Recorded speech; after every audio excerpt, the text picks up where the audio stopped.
大家好，世间皆可三段论，比如韭菜就有成长期、收割期和革命期。比方说，人生以25年为一单位的话，1到25岁是美好生命的懵懂期，26岁去到50岁是累死累活的迷茫期，51岁去到75岁就是心塞无奈的绝望期了。对于赵丽颖、王一博而言就更加有意思了，他们同样适合于三段论，也就是20岁之前发电期，20岁去到50岁放电期，50岁之后是无限期。因为正能量本就是一辈子的事情，今年2022年，王一博刚好进入到25岁了，而赵丽颖刚好进入到了35岁，一个刚好踏入云上巅峰，一个刚好置身硕果金秋。单相思直流，双相思交流，一见钟情来电，两情相悦通电。爱情就像充电，大家伙时常叫充电，因此同在2022年同于史上放电量最长的他们，爱心爆棚的您又准备好疯狂充电了吗？我之前反复谈到了这个非常有意义、有念想、有突破、有展望的2022年，而且从去年还谈到了现在，其中大篇幅也包括了王一博的合约。有趣的是，王一博现在也是非常的淡定，一边继续的详谈康师傅冰红茶的代言的商务，一边作为公司的艺人股东，刚刚好拿到了数字进水的公司分红了。2022年娱乐圈当中注定会有大事件继续的发生，无论25岁的王一博还是35岁的赵丽颖。所谓天将降大任于斯人也，必先苦其心志，劳其筋骨，饿其体肤，空乏其身，行拂乱其所为，所以动心忍性，诚依其所不能。其中就包括这部让王一博开年就转场的《长空之王》了。这部片子在王一博的心中分量甚至重于无名。为什么我会这么说呢？因为祝福满满、水量充沛的献礼剧，政治目的是远远高于演员演技的。于是乎，一部《长津湖》大量的演技咖都成为了无名咖了。因为光芒万丈、金色辉煌的故事线才是主旋律的看点所在，至于演员们都是社会主义机器上的无数个螺丝钉而已。因此呢，长空之王对于贪玩兼好学的这个王一博而言，才算得上是大开眼界、拉提演技的最好的时光了。而且这部影片由那个几乎没有沟通代沟的韩寒亲自挂帅、亲自担任监制的，这对共同赛道兼共同语言超多的王一博而言，韩寒无疑是个2022年三人行必有我师的最好的老师了。韩寒从作家转行成为了导演之后，先后执导了多部票房口碑双丰收的大咖式的电影，比如集合了冯绍峰、钟汉良、袁泉、王珞丹等等一众大咖的《后会无期》便是出自他手了。该影片在2014年上映之后，就快速的斩获了6亿高的票房，这在当时真的算是票房大赚、口碑双赢了。除此之外，韩寒执导的那部《飞驰人生》票房更加的出彩，一下子就突破了17亿的大关了。而且该片更是凭借着出色的剪辑，荣获了金鹰奖的提名了。飞驰人生的笑点与燃点兼具，让观众们看得非常的畅快、热血与感动。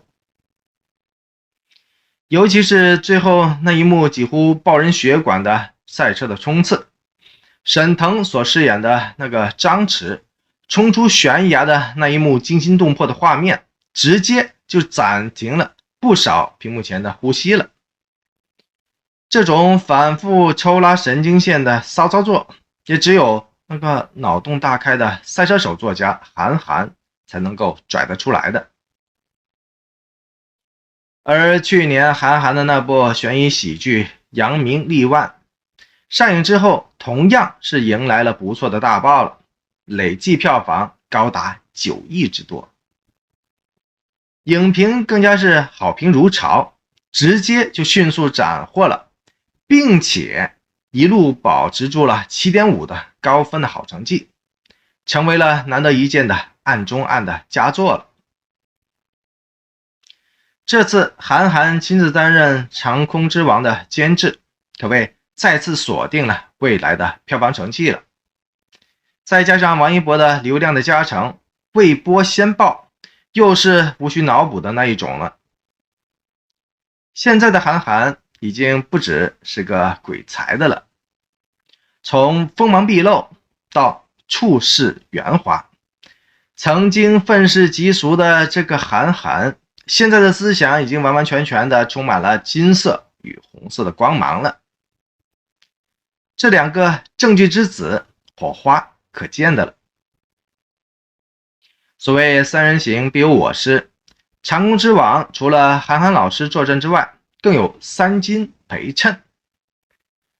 王一博搭档的那个三金影后周冬雨，绝对称得上是王一博另外一位同龄无代沟，过电更容易的老师了。在新闻我看来，周冬雨的演技注定能够高速的拉动起王一博入戏的情绪的。那么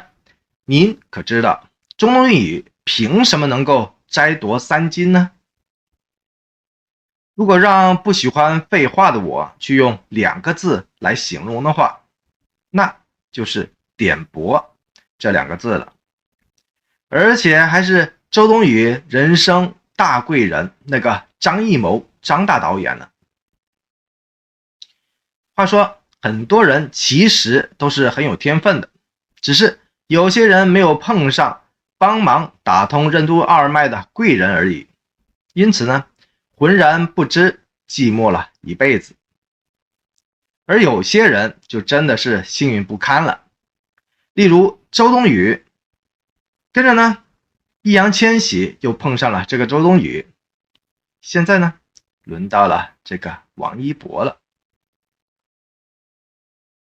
在新闻我看来，从电视到电影的升维，注定会帮助王一博演技的摸索，从摩托的警戒和逼格换成了战斗机的视角和战斗格了。特别是那些悟性高的人，假使碰上了机会的话，就是干柴烈火般的点着了，而且还会熊熊燃烧，一发不可收拾了。例如易烊千玺就是这么一个给我一个支点我就能撬动神坛的那个聪明人了。比方说2019年周冬雨搭档易烊千玺联袂出演《少年的你》的时候，周冬雨的感染力明显就调动起来了易烊千玺的情绪了，以至于后者在内心的揣摩、情绪的发泄和表情的演绎上，完完全全的跟周冬雨实现了同频，几乎也同调了。而周冬雨在影片当中所饰演的陈念一角，完美的烘托了易烊千玺，给了观众们带来了超强的代入感。比如在面对校园暴力的时候，这个周冬雨眼眶微微的泛红了，而细微的眼神的变化中充满了不甘的情绪和倔强的语言，跟着呢一滴眼泪恰如其分的淌了出来，这一切都在放大镜之下细微而让人动容。周冬雨明显在名师的指点之下，完完全全的悟透了收放和自如了。他轻易的以一种极为细腻的演技将人物给彻底的立住了。这种肉眼可见点到即止的扎实的功力，特别是在放大镜下的那种情绪的张力，肯定能够给同样聪明的王一博带来无穷无尽的启示，细节上的感染和细微的互动。而这种三金演技的互动，注定能够促使王一博能够积极的跳进一种人物内心刻画的，而且是无惧质疑的那种可喜的微变化当中去了。另外还有一个非常有趣的趣味点，非常值得一提，那就是虽说长相极其普通的这个周冬雨演技的确非常的牛逼，但是呢，恰巧因为其超弱的 CP 感，导致可以让酷帅的王一博让观众们的视线的焦点从立场的去磕 CP 感所带来的欢愉感，严肃的被拉回到了演技当中去了。这点非常的重要，而这对于两个人而言都是非常重要的，可以跳脱出俗套的精神上的互补了。反过来，王一博比周冬雨甚至还强那么一丢丢。为什么这么说呢？因为这个强项偏偏就是军事题材的适配度了。如果让周冬雨去饰演飞行员的话，那么她的身形绝对会迎来的都是足量的吐槽了。要是再和酷盖王一博加添一些情感戏码的话，那么更大的挑战就属于周冬雨的了。王一博就不同了，这种类似的角色经验还是有的，再加上他外形上也是相当的符合飞行员的酷冷的设定，于是乎观众们的期待值基本上都偏向于他了。另外值得一提的是，长空之王还有另外一个国家一级演员胡军的加盟，因此呢，长空之王的演技的水准多了一层红色的保障了。要知道，这个胡军在《证据之王》长津湖当中所饰演的雷公一角，就足够让人特别的印象深刻的了，也成为了这一部作品当中最让人意难平的那个化学的角色了。胡军的厉害之处就在于他既可以出演证据所需要的那种绝对正面光环照体的伟光的形象，也可以演绎出长津湖当中那个雷公一般的老顽童式的角色出来。于是乎，在雷公牺牲前甩出军礼的那一幕，让荧幕前的所有爱国爱党的观众们都哭成了一片了。当然了，一脸横肉的胡军演绎起大反派的话，更加是驾轻就熟，凶相毕露的那一种了。有这么一位有些脸谱化的大咖演员加盟的话，长空之王的演技的水准算得上是三保险的了。而这次胡军参演长空之王，相信凭借着胡军的演技，又能够成功的塑造出一个经典的角色出来了。三人行必有我师，三个老师陪同着这个王一博飞上蓝天，您还有什么担心的呢？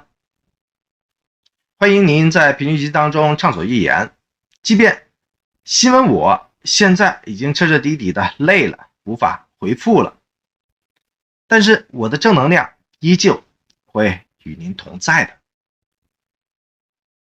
如果说王炸弟弟飞上白云天，那么王炸姐姐飞升大青衣，您是不是同样的热烈的期待呢？赵丽颖的野蛮生长捂了这么久，现在终于稍稍的松了口气了，终于开始放出若干路透，做一些预热的宣传了。最近放出来的路透当中都是男女主出入同框的出镜照片。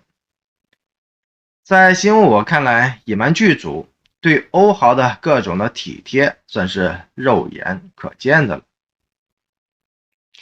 这部戏对于欧豪来说的确是一部大制作，主要是有赵丽颖的无限恋的热度的加持，这对于他之后的发展加成后面要再加多几个零的了。如今的欧豪还是非常豪的，手中的优质的剧本资源任挑，毕竟他背靠的就是那个伯纳了，因此合作的大都是实力派的导演，或者说是业界口碑上佳的制作团队了。因此即便野蛮生长是一部大女主剧，结果呢，路透出来的他依旧大模大样分享头条。赵丽颖的周折和遭遇，新闻我在去年就一直都在密切的跟进，也是幕前幕后都聊了很多期的了。这个敬业出名的赵丽颖在路透当中可以看得出来，姿态很轻松，感觉很良好。到此为止，可以肯定的是，正午剧大女主的角色算是被她彻底的 hold 住了。我之前深入聊过了，正午剧的选人的标准还是非常苛刻的，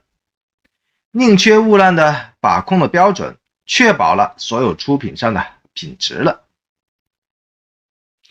业内的共识现在就是能够 hold 得住正午剧的演员，其实就是实力派的化身了。因此呢，从路透的画面当中，我们不难看得出来，赵丽颖曲折不堪的转型路，目前而言，毕竟还是稳妥安心的迹象了。不过，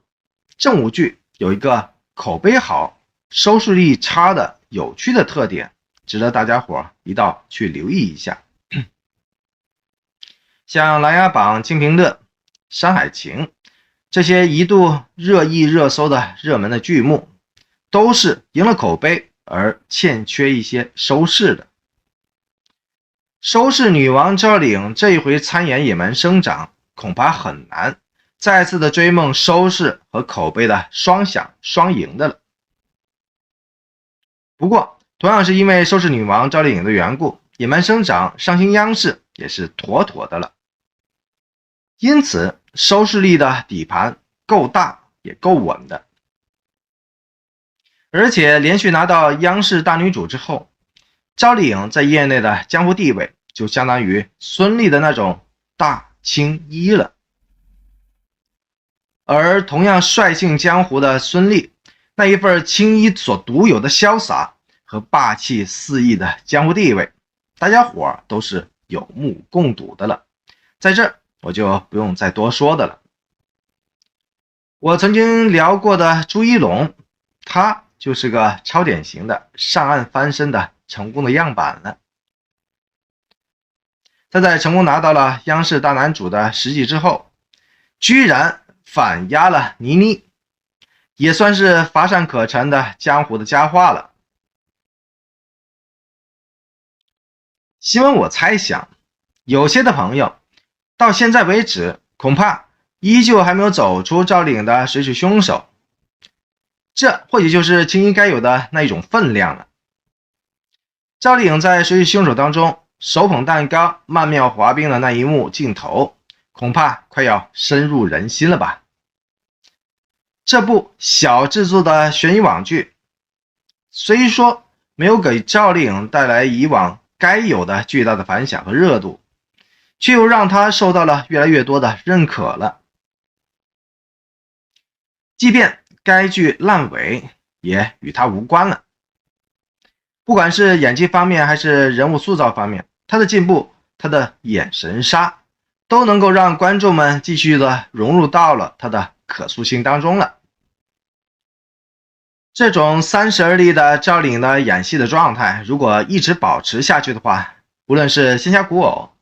还是时代正剧，或者是下一波的悬疑类剧本，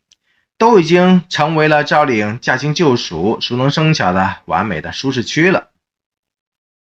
现在无论电影还是与凤行，赵丽颖都在接洽中、斟酌中，因为2022年依旧还是2021年的各种的震荡和延续，后续的变动依旧未知，依旧很大。无论正剧出发，还是回马古偶，甚至于去接触电影的资源，主流圈所认可的主流演员大青衣，已经向这个35岁的梦想积极的靠拢当中了。说到这，您的同在，您的祝福还在吗？